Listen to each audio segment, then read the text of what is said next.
Hey everyone, नमस्ते, राधे राधे। कैसे हैं आप लोग? आई होप से आप लोग ठीक होंगे। जो आज का मैं ये जो वीडियो लेके आई हूँ, बहुत ही ज़्यादा इम्पॉर्टेंट, बहुत ही ज़्यादा हेल्पफुल वीडियो लेके आई हूँ। तो इस वीडियो के एंड तक बने रहिए। अगर वीडियो अच्छी लगी तो लाइक शेयर सब्सक्राइब करना ना भूलें। और ख़ासकर अगर वीडियो बहुत ही ज़्यादा अच्छी लगी तो अपने उन प्यारे प्यारे रिश्तेदार को, उन प्यारे प्यारे बहनों को और अपने फ्रेंड्स को, सबको शेयर कर सकते हैं, क्योंकि ये वीडियो उनके लिए बहुत ही ज़्यादा इम्पॉर्टेंट होगी जिनके घर में डिलीवरी होने वाली है। तो मैं आपको बताना चाहूँगी कि ये वीडियो इसलिए इम्पॉर्टेंट होने वाला है क्योंकि जो लेडीज़ की, जो मेरी प्यारी प्यारी बहनों की डिलीवरी होने वाली है, वो बहुत ही ज़्यादा कंफ्यूज रहती है कि हम नॉर्मल डिलीवरी करवाएं या फिर सी सेक्शन, सीजर, ऑपरेशन, तीनों एक ही चीज़ है। तो खासकर जो लोग समझते हैं ज़्यादातर वो ऑपरेशन समझते हैं। तो मैं आपको सी सेक्शन नहीं बताऊंगी, मैं आपको ऑपरेशन ही बताऊंगी। क्योंकि कुछ कुछ महिलाएं ऐसी होती हैं जो वीडियो तो देखती हैं लेकिन उनको सी सेक्शन नहीं समझ में आता है। तो बेटर रहेगा कि मैं ऑपरेशन बोलूँ। तो वो महिलाएं जो डरती हैं कि नहीं, हमको नॉर्मल डिलीवरी करवानी चाहिए, नॉर्मल डिलीवरी बहुत ही अच्छी होती है, सी सेक्शन करवाना चाहिए, ऑपरेशन करवाना चाहिए, बहुत ही अच्छा होता है, या अच्छा नहीं होता है, कोई कहता है नॉर्मल अच्छा होता है, कोई कहता है सी सेक्शन अच्छा होता है। तो मैं आपको बताना चाहूँगी ये वीडियो में, मैं आपको आपके लिए यही लेके आई हूँ कि C section delivery, operation delivery अच्छी होती है या नॉर्मल डिलीवरी अच्छी होती है। तो देखा जाए तो दोनों डिलीवरियाँ बहुत ही अच्छी होती हैं। अगर आपको वीडियो अच्छी लगी तो प्लीज़ शेयर करिए ताकि उनको भी पता चले कि हाँ, दोनों डिलीवरी अच्छी होती है। नॉर्मल भी पेनफुल रहता है, सी सेक्शन भी पेनफुल रहता है। लेकिन मैं आपको बताऊंगी सबसे पहले ऑपरेशन के बारे में। सबसे पहले मैं आपको ऑपरेशन के बारे में बताऊंगी क्योंकि मैं उस दौर से गुजर चुकी हूँ। तो बेटर होगा कि पहले, सबसे पहले ऑपरेशन के रिगार्डिंग मैं आपको बता दूँ। देखिए, अगर आप जैसे आप नॉर्मल डिलीवरी के चक्कर में हैं, ठीक, क्या नहीं, मुझे नॉर्मल डिलीवरी ही करवाना है, नॉर्मल डिलीवरी करवाना है, ठीक है। नॉर्मल डिलीवरी के लिए अगर आप पूरी तरीके से रेडी हो चुकी हैं तो फिर आप नॉर्मल डिलीवरी करवाइए, कोई दिक्कत नहीं है। मैं आपको बताती हूँ, मैं अपनी ही कहानी बताती हूँ मैं आपको। मैं भी बहुत ही ज़्यादा रेडी थी नॉर्मल डिलीवरी के लिए, ये काम वो काम। जैसे पुराने ज़माने में कहते हैं ना कि बैठो मत, डिलीवरी के टाइम काम करते रहो, काम करते रहो। तो वैसे हम भी कर रहे थे। हमारे घर वाले बोले, मेरे मायके वाले बोले कि काम करते रहो, नॉर्मल डिलीवरी के चांसेस बहुत ही ज़्यादा रहते हैं, काम करने से, बैठ के पोछा लगाओ, हर चीज़ बैठ के करो। तो मैं भी काफ़ी कर रही थी। बट प्रॉब्लम ये हो गई थी कि वाटर ब्रेक हो गया। वाटर ब्रेक इसके कारण हुआ, ये मैं आपको बताऊंगी। जो वाटर ब्रेक इसके कारण हुआ, जब 9 मंथ मेरा चल रहा था तो मैंने बहुत ही ज़्यादा काम करने स्टार्ट कर दिया, सीढ़ियाँ चढ़नी स्टार्ट कर दी कि हाँ, नॉर्मल डिलीवरी के चांसेस बढ़ जाएंगे। तो ऐसा नहीं हुआ। तो उसकी वजह से मेरा वाटर ब्रेक हो गया था। तो मुझे सबसे पहले तो जब मैं नॉर्मल डिलीवरी चाहती थी तो मुझे सबसे पहले एक दाई के पास लेके गए थे। तो दाई ने कहा कि अभी बहुत ही ज़्यादा समय है, तो इनको अभी घर पे लेके जाओ, बहुत ज़्यादा समय है। और मेरा वाटर ब्रेक हो चुका था, उसके कोई रुकने के चांसेस तो थे नहीं। तो उन्होंने कहा कि 24 घंटे तक ये ऐसे ही जाएगा, फिर इनको पेन स्टार्ट होगा उसके बाद। तो कंटिन्यू पानी जाते रहा। तो मैं आपको ये बताऊंगी कि मैंने भी वाटर ब्रेक होने के बाद मैंने भी 4 घंटे तक वेट किया था। 4 घंटे तक मैंने वेट किया था, मेरा पेन स्टार्ट नहीं हुआ था। तो मेरे घर वाले ने मना किया कि फर्स्ट डिलीवरी है तो प्लीज़ इंजेक्शन ना लगवाइए, क्योंकि इंजेक्शन लगवाने से, मैं आपको ये भी बताऊंगी, इंजेक्शन लगवाने से बच्चेदानी फटने का डर रहता है। उससे या तो मम्मी को प्रॉब्लम हो सकती है या तो बेबीज़ को प्रॉब्लम हो सकती है। तो मेरे घर वालों ने कहा ठीक है, ऑपरेशन बेटर चांस रहेगा। तो ऑपरेशन के लिए मैं पूरी तरीके से रेडी हो गई। ठीक है, मेरे बेबी को कुछ नहीं होना चाहिए, मुझे कुछ नहीं होना चाहिए, तो मैं ऑपरेशन के लिए रेडी हो गई। तो सबसे पहले मैं आपको पूरा इसमें डिटेल बताऊंगी ऑपरेशन की रिगार्डिंग। इसमें कोई शर्म वाली बात नहीं है, क्योंकि जो मेरी फ्रेंड्स की, जो मेरी प्यारी प्यारी बहनों की डिलीवरी होने वाली है, उनको एक ये बहुत ही ज़्यादा हेल्पफुल वीडियो है उनके लिए। वो ज़रूर से मेरा वीडियो एंड तक देखिए। तो जब ऑपरेशन के लिए मैं पूरी तरीके से रेडी हो गई थी, मुझे ऑपरेशन थिएटर में लेके गए। तो वाटर ब्रेक ही हो रहा था मेरा। तो सबसे पहले उन्होंने कैथेटर लगाया था। कैथेटर इसलिए लगाते हैं क्योंकि जैसे सामने वाले इंसान को बाथरूम की बार बार दिक्कत ना हो, तो कैथेटर लगाया गया। फिर आईवी लगाई गई, मुझे ग्लूकोज चढ़ाया गया था। तो मैं काफ़ी डरी हुई थी कि कैसे होगा, क्या होगा। तो बहुत ही ज़्यादा मैं डर गई थी। तो मेरी दीदी हैं, उन्होंने कहा था कि नहीं, डरने की कोई ज़रूरत नहीं है, बहुत आराम से हो जाता है, कुछ पता ही नहीं चलता है। तो जब मैं डर गई थी तो मेरी बीपी लो हो गई थी। तो आपको ऐसा नहीं करना है, बहुत ही प्यार से आपको रहना है, बहुत ही अच्छी तरीके से। हाँ, हमारी डिलीवरी होने वाली है, बेबी आने वाला है, ऑपरेशन या नॉर्मल हमको उसकी दिक्कत नहीं है, बस बेबी आ जाए मेरा।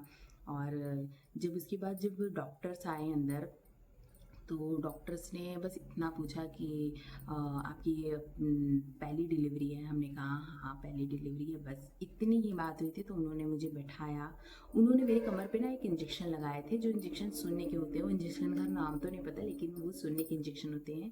तो वो है, एक इंजेक्शन लगाएंगे कमर पे। तो कमर पे ना वो देख के लगाते हैं। सबसे पहले जब वो इंजेक्शन लगाएंगे, तो अगर उसमें से जैसे हमारी रीढ़ की हड्डी पे, जो रीढ़ की हड्डी होती है ना, उस पर इंजेक्शन लगाएंगे। अगर उसमें से पानी निकलेगा तो ठीक है, वो प्रॉपर सुई आपको सही जगह पे लग रही है। अगर इसमें से पानी नहीं निकलेगा तो आपको वापस से वो इंजेक्शन लगाएंगे। उसमें से अगर पानी निकला तो ठीक है। तो मेरे साथ तो एक ही बार ऐसा हो गया था, लेकिन कोई इश्यूज़ नहीं होते हैं उसमें। तो जैसे ही मुझे इंजेक्शन लगाया गया तो डॉक्टर्स ने मुझे लिटा दिया, और जब मैं लेट गई थी तो धीरे धीरे धीरे धीरे सिर्फ मुश्किल से 10 सेकेंड लगा होगा। मेरे पूरे कमर के नीचे, ऊपर का मैं पूरी तरीके से होश में थी। मेरे हस्बैंड भी थे ऊटी में, और मेरे हस्बैंड भी थे। मैं पूरी तरीके से होश में थी, सिर्फ मेरे कमर के नीचे के हिस्से काम करना बंद कर दिए थे। तो जब उन्होंने मुझे इंजेक्शन लगाया ओनली 10 सेकेंड के बाद, मैं अपने हस्बैंड को कह रही थी कि अरे सुनने नहीं हुआ, ये लोग ऐसे ही कर देंगे, ऐसे ही कर देंगे। तो 10 सेकेंड के बाद कुछ ऐसे जैसे ठंडा ठंडा चींटियाँ काटती हैं, बहुत ही अच्छा लगा मुझे शरीर में। तो पैर और में एकदम ठंडा ठंडा लगा कि अरे कितना अच्छा लग रहा है। तो बाद में मुझे पता ही नहीं चला क्या हुआ। मेरे हस्बैंड बताए कि सबसे पहले तुमको उन्होंने ना चिमटी से ऐसे करके पेट में ऐसे करके बहुत तेज़ से दबाया, तुम कुछ भी रिस्पॉन्स नहीं दी, तब उन्होंने चीरा लगा दिया। तो उसके बस मुश्किल से 3 मिनट के अंदर मेरी बेबी हो गई थी। 3 मिनट के अंदर हो गई थी बेबी। तो देखिए, मैंने 4 घंटे तक मैंने इंतज़ार किया था। 4 घंटे तक मैंने इंतज़ार किया था, मुझे पेन नहीं स्टार्ट हुआ था। तो डॉक्टर्स ने बताया अगर ये और भी ज़्यादा वेट करती तो इनकी बेबी को दिक्कत हो सकती थी, क्योंकि बेबी ने अंदर कचरा कर दिया था, और कचरा बेबी के मुंह में जाने की पूरा का पूरा चांसेस था। लेकिन समय रहते ही हमने ऑपरेशन करवा लिया। तो जब बेबी मेरी आ गई, तो उसके बाद जो प्रोसीजर होते हैं टाँके लगाने के, टाँके लगाए गए। टाँके लगाने के बाद बहुत ही टाँके लगाने के बाद वो होता है, डॉक्टर्स करके वो चले गए थे। तो मुझे मेरे बेड पे शिफ्ट कर दिया गया। तो उसमें जब तक वो सुनने की इंजेक्शन का असर रहता है, तब तक हाँ, हमारे पैर और तो मूव नहीं करते हैं। जब उसका असर ख़त्म हुआ तो मुझे हल्का हल्का पेन स्टार्ट हुआ था टाँके पे, जहाँ पे चीरा लगा हुआ था मुझे। तो हल्का हल्का जब मुझे पेन स्टार्ट हुआ था, तो ये हुआ कि अगर तुम बर्दाश्त कर सकती हो तो ठीक है। तो मैं बर्दाश्त कर ली, मतलब इतना भी ज़्यादा पेन नहीं हो रहा था मुझे कि जहाँ चीरा लगा हुआ था, पेट मेरा कटा हुआ था, मुझे बिल्कुल भी एहसास नहीं हुआ। फिर उसके बाद जैसे 5-6 बजे की लगभग में मेरा ऑपरेशन हुआ था 9 बजे के लगभग में। तो 5-6 बजे के दोपहर में, आफ्टरनून में, मुझे ये हुआ कि मुझे इंजेक्शन लगा दीजिए, नहीं तो फिर दर्द होगा तो मैं कैसे बर्दाश्त करूँगी। तो मैं अपने ज़बरदस्ती से इंजेक्शन लगवा ली, जो कि इतना गैप होने के बाद मुझे इंजेक्शन लगाया गया। मुझे कोई भी प्रॉब्लम्स नहीं हुई। और 24 आवर्स हमको स्ट्रेट ही लेटना पड़ता है, 24 घंटे तक सीधा ही लेटना पड़ता है। 24 घंटे के बाद हमको थोड़ा सा करवेट करवाया गया, और कुछ खाने पीने के लिए नहीं देते हैं, नहीं तो टाँके पे असर पड़ेगा। तो 24 घंटे के बाद मुझे चाय और बिस्किट दी गई थी, और फिर उसके बाद 1-2 घंटे के बाद मुझे थोड़ा सा पानी दिया गया था पीने के लिए। तो फिर उसके बाद जब मुझे मूव किया गया, थोड़ा करवट, दोनों साइड करवट लिया करवाए सब लोग। तो थोड़ा सा मुझे अच्छा एहसास हुआ। फिर तीसरे दिन उन्होंने मुझे उठाया, जो भी सिस्टर थी, मेरे हस्बैंड थे, उन्होंने पकड़ के मुझे उठाया। तो मैं 3 दिन तक वैसे ही लेटी हुई थी, 2.5 दिन तक मैं वैसे ही लेटी हुई थी। तीसरे दिन जब मुझे उठाया गया तो अचानक से जब मैं उठी तो मुझे थोड़ा सा चक्कर आया और मेरे पैर में वापस से जैसे लग रहा था बहुत सारे कांटे चुभ रहे हैं। तो मैं काफ़ी देर तक ऐसे खड़ी थी। तो मुझे काफ़ी चलाया गया, बेल्ट लगाया गया, चलाया गया। क्या है कि जितना भी, और ऑपरेशन जिसका इसका ऑपरेशन हो जाए, जितना भी आपको जब वो उठा के चलाएंगे, आपको जितना भी आप उठ के बैठेंगे, जितना चलने की कोशिश करेंगे, आपके टाँके को बहुत ही अच्छा सूखने में बहुत ही चांसेस रहेंगे, उसको सूखने के बहुत ही जल्दी चांसेस रहेंगे। और आपके टाँके भी कटने के बहुत अच्छे, वो पकेंगे नहीं, बहुत अच्छे तरीके से टाँके आपको आपके कट जाएंगे। आपको बिल्कुल भी पता नहीं चलेगा, जब उसको काटेंगे ना बिल्कुल भी नहीं पता चलेगा। तो मैं अपनी तरफ से बहुत ही अच्छा, वहाँ की जो भी सिस्टर थी बोली, अगर दीदी आप, भाभी आप अगर जितना हो सके उठ के बैठेंगी, चलेंगी, तो आपके टाँके बहुत ही अच्छे रहेंगे, बहुत जल्दी सूख जाएंगे। और जब उन्होंने मेरे टाँके कट भी किए और तो मुझे बिल्कुल भी पेन नहीं हुआ टाँके काटने पे और खींचने पे। कोई कोई कहता है कि नहीं, टाँके कटने पे बहुत ही ज़्यादा पेन होते हैं, बट मुझे बिल्कुल भी पेन नहीं हुआ था। बहुत अच्छे तरीके से मेरी ऑपरेशन हो गई थी। और फिर उसके बाद 7 डेज़ के बाद मैं घर पे आ गई। घर पे आने के बाद सिर्फ ऑपरेशन के बाद जैसे बोलते हैं ना 40 डेज़ आपको कुछ करना नहीं रहता है, सिर्फ बेबी के पास बैठो। तो 40 डेज़ तक तो मैंने कुछ नहीं किया हुआ था। और हाँ, ऑपरेशन होने के बाद जैसे कि पेट निकलने के ज़्यादा चांसेस रहते, तो आप ठंडा पानी बिल्कुल भी ना पिए। ठंडा पानी नहीं पीना है आपको, आपको गर्म ही पानी, गुनगुना पानी ही पीना है। और दाल रोटी आपको कंटिन्यू खानी है, जैसे एक बार हुआ, 2 बार हुआ, इससे आपको भी अच्छा रहेगा, आपके बेबी के लिए भी, फीडिंग के लिए। जितने भी हो सके दूध, तो दाल की वजह से दूध भी होते हैं बहुत ही अच्छे तरीके से। तो 40 डेज़ के बाद मैं अपना वापस से वही सब काम चालू करना स्टार्ट कर दी। सिर्फ मुझे एक काम नहीं करना था, बाल्टी भर के, मतलब भारी चीज़ मुझे नहीं उठाना है, वरना टाँकी पे असर पड़ेगा। तो 40 डेज़ के बाद मैंने प्रॉपर से खाना बनाना स्टार्ट कर दिया। मुझे कोई इश्यूज़ नहीं हुआ, कोई दिक्कत नहीं हुई, मेरे टाँके में अच्छे तरीके से सूख गया। सिर्फ मैं अभी बाल्टी नहीं उठाती हूँ। तो जितना हो सके आप, जैसे 5 महीने, 6 महीने आप जितना बचाएँगे उतना आपके लिए अच्छा होगा। तो ये था ऑपरेशन, जितना भी था ऑपरेशन के रिगार्डिंग मैंने आपको बता दिया कि ऑपरेशन में आपको कोई भी दिक्कत नहीं होती, कोई भी परेशानी नहीं होती है।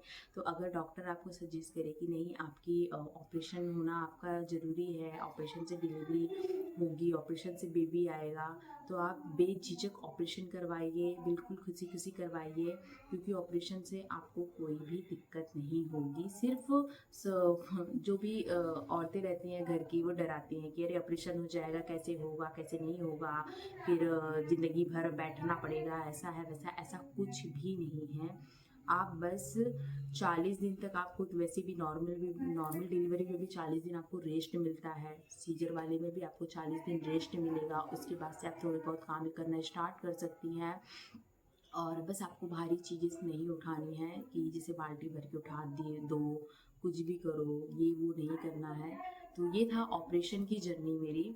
तो मैं आपको नॉर्मल की भी बता देती हूँ कि जो महिलाएं सोचती हैं कि हाँ हम नॉर्मल डिलीवरी चाहते हैं, बहुत ही अच्छा सोच रही हैं। मैं उनको ये नहीं कह रही हूँ कि आप डिलीवरी नॉर्मल मत करवाइए, बहुत ही अच्छा सोच रही हैं आप कि आपकी नॉर्मल डिलीवरी हो जाए, बहुत ही अच्छी बात है।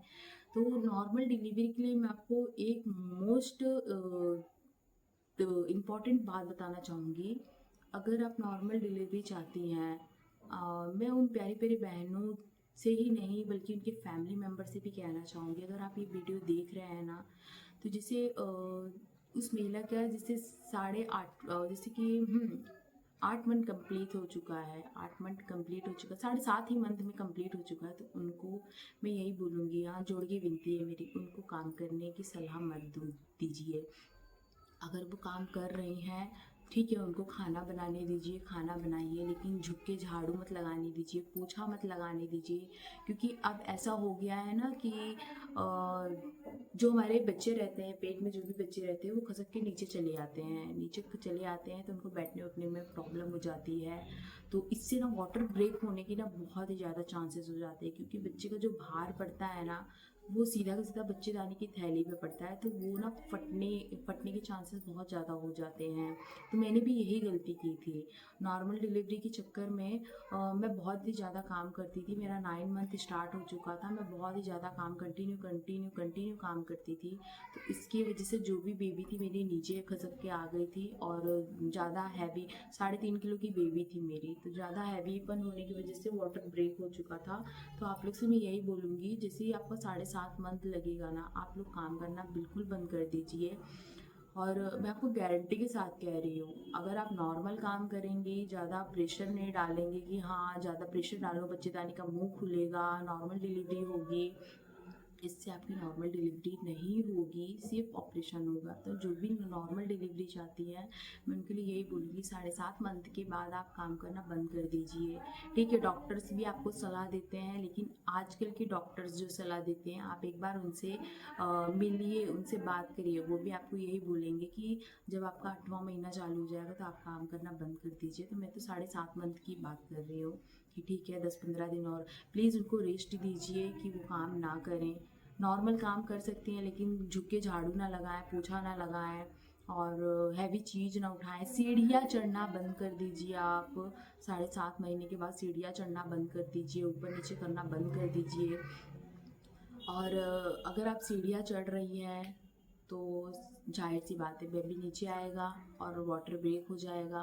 वाटर ब्रेक होने के बाद सब कहेंगे कि ठीक है दर्द होगा, दर्द होगा, दर्द होगा। दर्द होगा तो ठीक है, नहीं तो फिर आपको ऑपरेशन करवाना पड़ेगा। तो नॉर्मल डिलीवरी अगर आप चाहती हैं तो आप यही करिए, आप काम करना थोड़ा कम कर दीजिए, और उसकी वजह से आप खाइए पिए सब कुछ करिए, लेकिन काम करना बंद कर दीजिए। नॉर्मल डिलीवरी जब होगी आपकी तो बहुत आराम से नॉर्मल डिलीवरी हो जाएगी। हाँ, थोड़ा ये रहता है कि ऑपरेशन, तो नॉर्मल डिलीवरी ये है ना कि ऑपरेशन जब होता है, सब कहते हैं कि अरे कैसे करेंगे, कैसे करेंगे, कैसे करेंगे, पेट पे चीरा लगेगा, कैसे करेंगे, समझ में नहीं आ रहा है। नहीं, ऑपरेशन में इतना दिक्कत नहीं होती जितनी नॉर्मल में होती है। नॉर्मल में हमको 72 हड्डियों का टूटने का एहसास होता है, और ऊपर से अगर आपकी नॉर्मल डिलीवरी, आपका बेबी हैवी है, 3.5-4 किलो का है, तो आपका बच्चेदानी का मुंह भी, मतलब बच्चेदानी फटने का डर रहता है, बहुत ही ज़्यादा चांसेस। और प्लीज़ मैं आपको ये भी सजेस्ट करना चाहूँगी, अगर आपकी जैसे डेट आपकी ज़्यादा हो गई है, जैसे 9 मंथ कंप्लीट हो गया, आपको दर्द नहीं फील हो रहा है, तो आप एक बार डॉक्टर से जाइए, उनसे बातचीत करिए। तो वो देखिए वो क्या कहेंगे, अल्ट्रासाउंड करवाने को कहेंगे, वो आपको बताएंगे कि ऑपरेशन से होगा या फिर नॉर्मल डिलीवरी के लिए आप वेट करिए। तो मैं आपको ये भी बताऊंगी कि आप इंजेक्शन तो मत लगवाइएगा। जिनकी पहली डिलीवरी है, जो कमज़ोर टाइप की महिलाएं हैं, अगर आपको पेन हो रहा है तो आप इंजेक्शन मत लगवाइए, आपकी नॉर्मल डिलीवरी हो जाएगी। लेकिन आपको पेन नहीं हो रहा है, समय आगे निकल चुका है, तब आप नॉर्मल डिलीवरी के लिए इंजेक्शन मत लगवाइए। इंजेक्शन आप लगाएंगे तो आपको दर्द भी होगा बहुत ही ज़्यादा, प्लस आपका बच्चेदानी फटने का डर रहता है। अगर एक बार बच्चेदानी फट गई आपकी, हमारे घर में ऐसा हुआ है, आज आज वो लेडी कहती है कि काश मैं ऑपरेशन करवा ली होती तो बहुत ही अच्छा रहता। जहाँ ऑपरेशन के लिए मुझे 40 दिन तक, 1 महीने तक रेस्ट करना पड़ता है ऑपरेशन के बाद। बच्चेदानी जब फट जाती है ना, तो उनको 6 महीने, 7 महीने, यहाँ तक कि 1 साल तक उनको रेस्ट करने की ज़रूरत होती है, ऐसा होता है। तो नॉर्मल डिलीवरी भी जो चाहती हैं, बहुत ही अच्छा चाहती हैं, आप नॉर्मल डिलीवरी करवाइए, लेकिन अगर आप उस दर्द को झेल सकती हैं तभी आप करवाइए, नहीं तो फिर आप नॉर्मल डिलीवरी मत करवाइए, सी सेक्शन से ही करवाइए। आजकल तो सरकारी में भी बहुत ही ज़्यादा सुविधाएं हो गई हैं, बहुत ही ज़्यादा अच्छा हो गया है वहाँ पे। तो अगर जैसे किसी के पास बजट नहीं बन रहा है तो आप लोग सरकारी में जाके करवाइए ना सी ऑपरेशन। और जैसे लेकिन नॉर्मल अगर आपको पेन हो रहा है तभी करवाइए, नहीं तो फिर इंजेक्शन मत लगवाइए। मैं आपको फिर से बताना चाहूँगी, 72 हड्डियों का टूटने का एहसास होता है। नॉर्मल डिलीवरी में बहुत ही ज़्यादा पेन होते हैं, जो कि ऑपरेशन में इतना एहसास नहीं होता है। तो मैं ये वीडियो आप लोग के साथ शेयर कर दी हूँ, तो आप लोगों को अच्छा लगे तो लाइक शेयर सब्सक्राइब जरूर से करिए, और शेयर तो ज़रूर से करिए उन लोगों के पास जिनकी डिलीवरी होने वाली है। तो मिलते हैं नेक्स्ट ब्लॉग के साथ। आज का मेरा ब्लॉग मैं यहीं पे स्टॉप करती हूँ। आई होप आप लोग को अच्छा लगा होगा। नमस्ते।